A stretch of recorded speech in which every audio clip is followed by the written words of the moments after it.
Combining technical indicator fractals and moving averages. Combining several technical indicators to confirm a previously received trading signal is a very well-known method in technical analysis. So now let's look at a real example of how the received trading signal from the moving averages technical indicator is confirmed by the presence of an important resistance level, which we determine using the fractals technical indicator. In the graphical example, we can see that at point C, a signal from the intersection of moving averages with a period 50 and 200 was generated, which eventually led to the appearance of all conditions, the location of all three moving averages from the slowest to the fastest, and of course the closing of the candle under the fastest moving average, MA20. But in order to confirm the received signal to sell at point C, the trader added another indicator, fractals.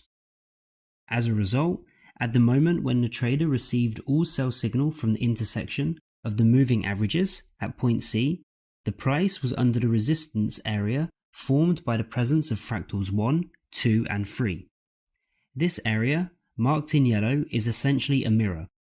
As a result, the trader received two trading signals from completely different technical indicators, indicating the ability of the price to continue to decline along the trend.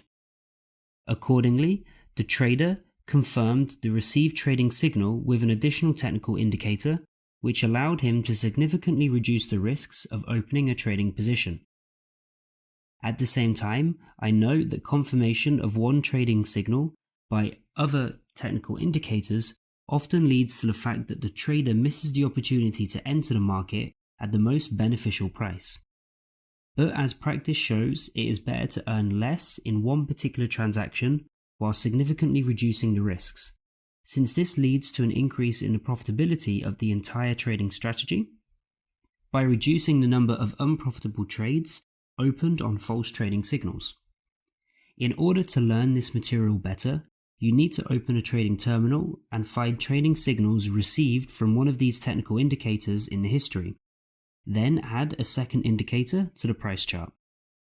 This will allow you to see how often trading signals without confirmation are false, and accordingly, you can easily calculate whether it is profitable for you to check the received trading signals from your trading strategy with additional technical indicators.